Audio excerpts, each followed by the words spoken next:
The only thing you really hear is yourself breathing. As the scientists continued down the hole, they found another clue to the past. A light buildup of silt on top of the conch graveyard.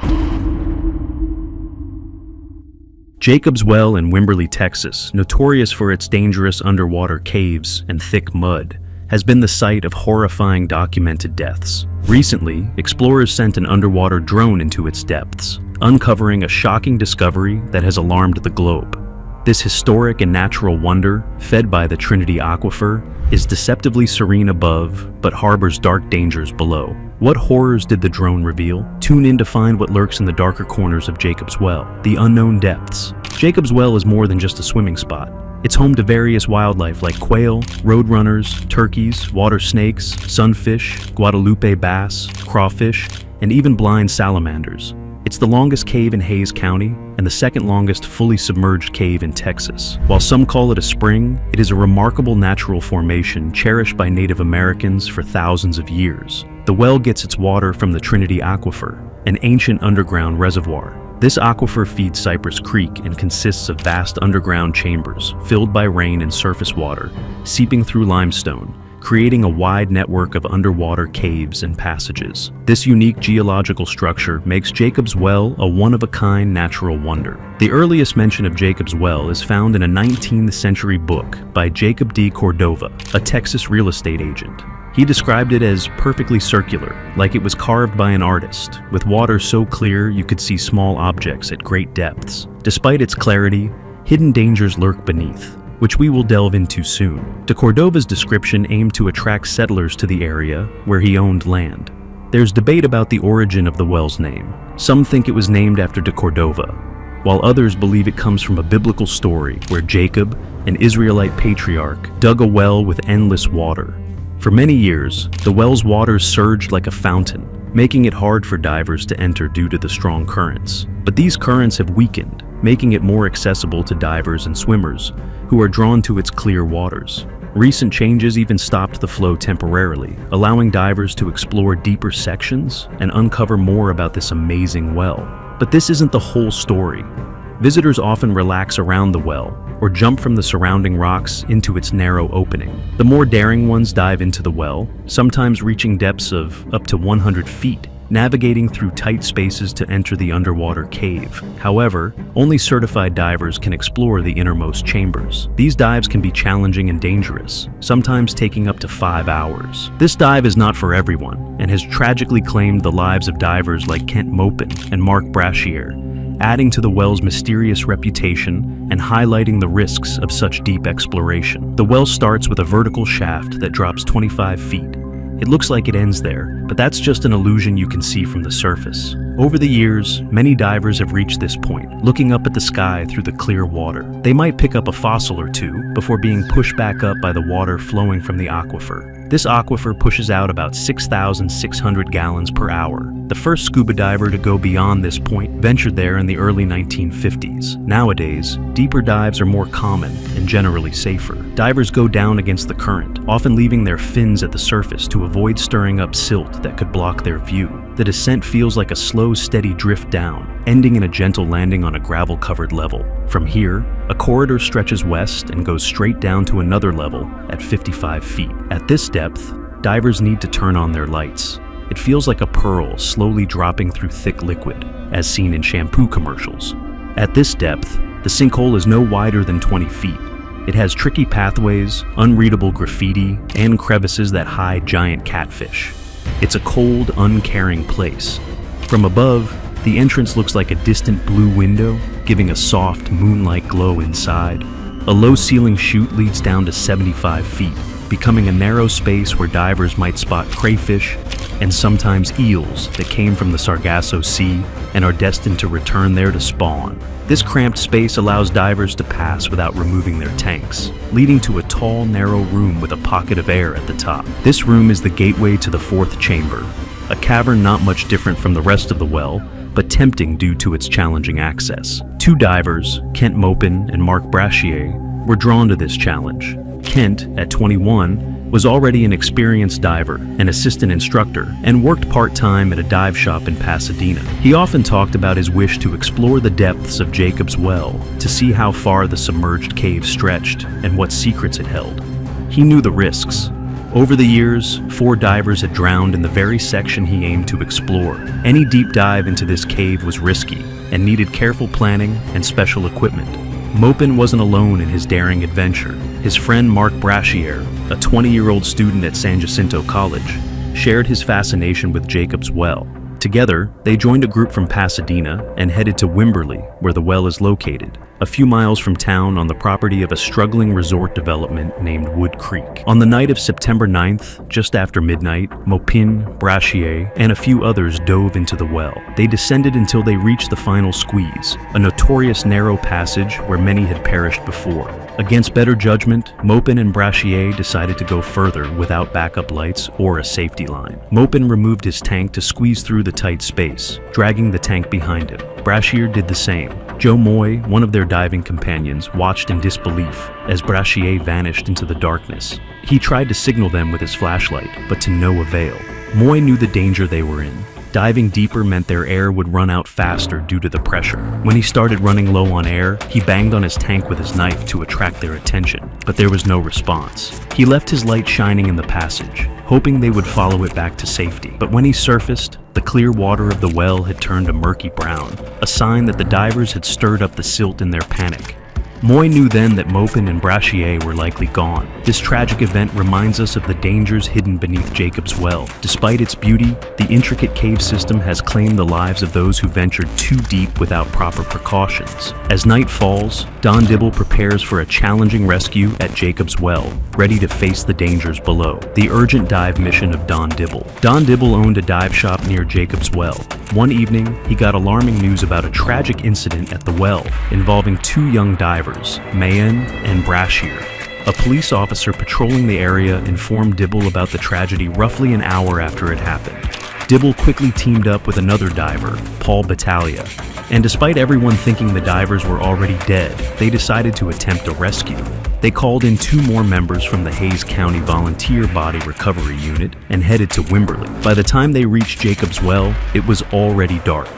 Other members of the diving group had been trying to find the young divers since the incident, but without any luck. They were exhausted and scared. One diver, after spending 90 minutes searching inside the cave, said he saw the bodies buried under gravel but couldn't get to them. When Dibble looked into the well, he saw only pitch darkness. He decided to wait until morning, thinking recovery would be easier in daylight. Sadly, the bodies weren't found until 10 years later, when another group of divers discovered one during a time when the water flow had stopped temporarily. The next day, Dibble sent 2 divers early in the morning to check the situation, hoping for a simple recovery.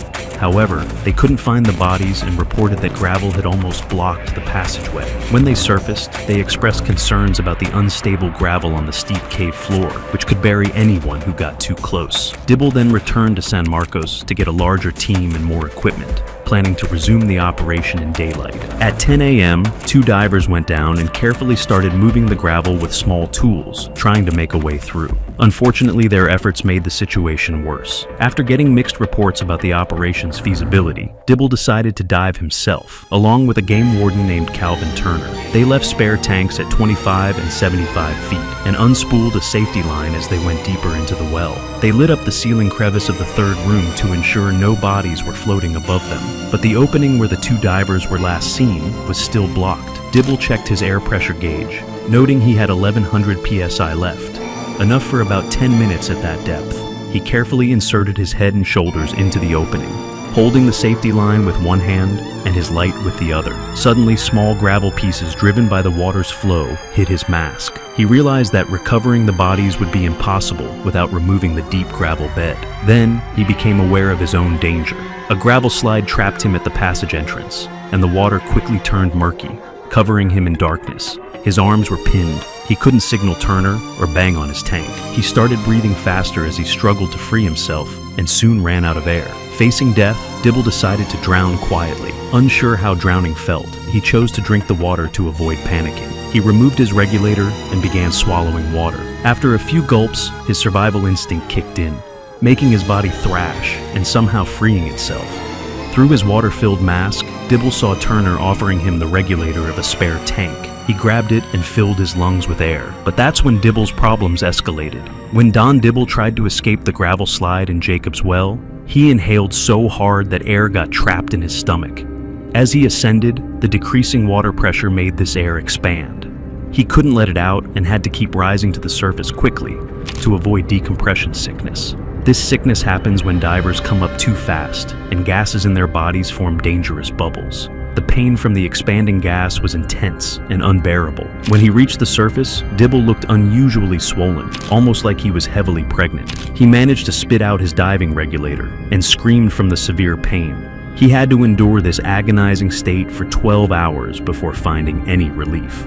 His diving injury was severe and rare, resembling a case of embolism, where expanding air gets trapped in the lungs and other body parts. Usually, divers with such conditions are treated in a recompression chamber, which simulates underwater pressure and helps reduce the bubbles. Dibble was quickly taken to Brooke Army Medical Center and placed in a recompression chamber. Unfortunately, this initial treatment did little to ease his suffering. His pain continued until a doctor at another hospital did x-rays, revealing a rupture in Dibble's stomach wall. He was diagnosed with peritonitis, a severe abdominal infection that could have been fatal. The doctor said his condition was like having 5 ruptured appendixes. When surgeons opened up Dibble's abdomen, it was like cutting into a tightly inflated basketball. As Dibble recovered from his surgery, the search for the bodies of the missing divers resumed. To assist with the recovery, a professional diver named Don Broad from Austin was called in. Broad, 46, was known for his rough demeanor and strong opinions. Having grown up in Elmo, he made a homemade scuba rig as a child to swim at the bottom of a rice canal. He had been fascinated with Jacob's Well for a long time and had been diving there since high school. He was one of the first to explore its depths, and once found remnants of an old water wagon and horseshoes he believed belonged to the horse that pulled the wagon at the bottom of the well. Despite Broad's dislike for body recovery, shown by his disdain for divers who wore skull and crossbones patches, marking the number of bodies they had retrieved, his expertise was crucial. With Broad's help, the bodies of the first 2 divers who drowned in Jacob's Well in 1965 were finally recovered. He found their equipment bags and logbooks near the final passage, and surprisingly, their lights still glowed. Broad also recovered the remains of several other unidentified divers, creating a grim and horrifying scene. Meanwhile, Dibble faced financial ruin when he was discharged from the hospital. He had accumulated $8,000 in medical bills and had no insurance coverage. His county insurance had expired, leaving him to fend for himself financially. However, the situation was not entirely hopeless. Dibble had many friends within the diving community who came forward to support him. They published fundraising appeals in Skin Diver magazine and planned an underwater film festival, with all proceeds going towards his medical bills. Once cleared by his doctor to resume diving after Christmas, Dibble's first task was to make Jacob's Well safer. He planned to seal off the deadly final passage that had claimed too many lives. Gathering a small team of divers and procuring about a dozen 80-pound bags of Portland cement, Dibble set out for the well on a clear winter day, determined to prevent any more tragedies at this beautiful but dangerous diving spot. Don Dibble and his team get ready to build a safety barrier in Jacob's Well, facing its deep and dark challenges. Building a barrier at Jacob's Well. As Don Dibble zipped up his wetsuit, he couldn't help but notice the scar running down his abdomen, a reminder of past dangers. He felt a moment of doubt as he got ready to dive into the well again. Along with his team, Dibble carefully packed cement bags into diving sacks and lowered them to the cave's first accessible point. They untied the bags and carried them to the 75-foot bottleneck, where they planned to build a barrier to protect future divers.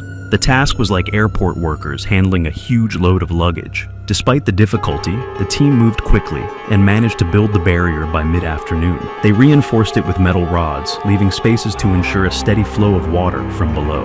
This effort honored the memory of Kent Mopan and Mark Brashear, who tragically lost their lives in Jacob's Well. Determined to prevent more tragedies, Dibble put a strong grate over the cave's entrance, hoping to keep out thrill seekers. But during a follow-up dive, Dibble found the grate removed, and a note that read, "You can't keep us out." The well's allure remained strong, even for experienced divers like Mopan, who had been diving since childhood and was a skilled instructor. The well's dangerous reputation was well known. Louis Bond, in a 2001 article, described the cave's hazardous layout: narrow passageways leading to various chambers, a misleading chimney that seemed to offer an escape but led to deadly traps, and floors of shifting gravel that clouded the water if disturbed.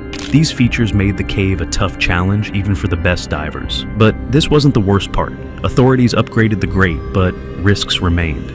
In 2015, Diego Adam, a 21-year-old diver, lost a flipper at about 100 feet deep, making it hard for him to swim. Using his training and a burst of adrenaline, Adam decided to leave the flipper behind and managed to surface just as he was running out of air. Jacob's Well stands as a harsh reminder of the dangers of diving, especially in complex underwater caves. It shows the need for excellent training, strict safety rules, and respect for the unpredictable nature of underwater environments. Despite better safety measures, the well continues to attract those drawn by the thrill of discovery. It's a stark reflection of the human spirit's unyielding desire to explore the unknown and push the boundaries of the known world. This pursuit, while admirable, highlights the need for caution and respect for nature's power. Jacob's Well, with its tragic history and thrilling challenges, remains a powerful reminder of adventure, loss, and the relentless human quest for the unexplored. Is the thrill of exploring dangerous places like Jacob's Well worth the potential cost of human lives? Leave your comments and subscribe for more.